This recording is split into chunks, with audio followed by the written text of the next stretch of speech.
નમસ્કાર. ગઈકાલે 10 જેટલા જિલ્લાઓના એસપીઓની બદલી કરવામાં, એમાં બનાસકાંઠાના જે એસપી તરીકે જે એમને ફરજ બજાવી હતી તે અક્ષય મકવાણા, એમને ભરૂચ ખાતે એમની બદલી કરવામાં આવી છે અને બનાસકાંઠાના નવા એસપી તરીકે પ્રશાંત સુંબેને પસંદગી કરવામાં આવી છે.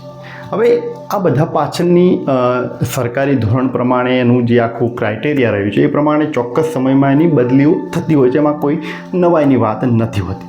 પરંતુ બનાસકાંઠામાં અને એ વળી પોલીસ ખાતામાં કોઈ કોન્સ્ટેબલને જો બદલી કરાવીને બનાસકાંઠામાં આવવું હોય તો એની બહુ મોટી ઇનલીગલી આખી એની પ્રોસેસ રહેલી છે.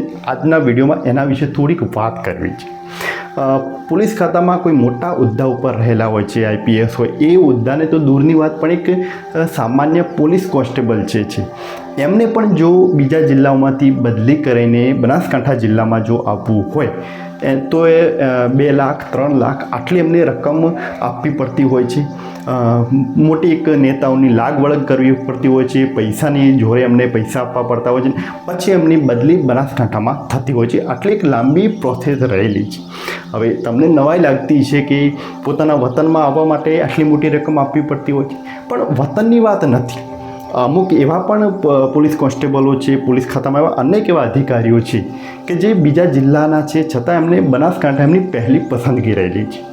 નવાઈની વાત છે કે બનાસકાંઠામાં વળી એવું શું સોનું છે કે જેથી બધી જ પોલીસ કર્મીઓને બનાસકાંઠામાં આવવું છે? તો બનાસકાંઠામાં એક એવું સોનું છુપાયેલું છે અને સોનાનું નામ છે દારૂ. બનાસકાંઠામાં જો તમે બદલી થઈને જો પોલીસ કર્મીઓ બનાસકાંઠા જિલ્લામાં જો આવે છે તો એનો ચોક્કસ પ્રમાણે એમને બહુ મોટો ફાયદો થતો હોય છે, કેમ કે દારૂનો જે મોટો ધંધો છે એ બનાસકાંઠામાં રહેલો છે. તેના પાછળનું કારણ છે કે રાજસ્થાનની બોર્ડર અહીંયા નજીક છે, એટલે રાજસ્થાનમાંથી દારૂની હેરફેર એ મોટા ભાગે બનાસકાંઠા જિલ્લામાંથી થતી હોય છે.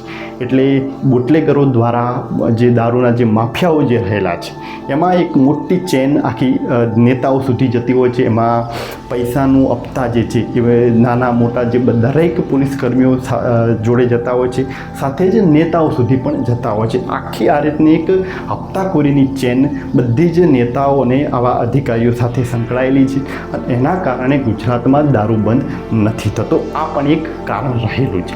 એટલે જો બનાસકાંઠાની વાત કરીએ તો એના આગળના જે એસપી હતા અક્ષયરાજ મકવાણા, એમની કામગીરી ખૂબ સરસ હતી. ઘણા બધા એવા સારા એવા કામો કર્યા છે, પણ અમુક એમના કામ માત્ર સોશિયલ મીડિયા પૂરતા જ રહ્યા છે.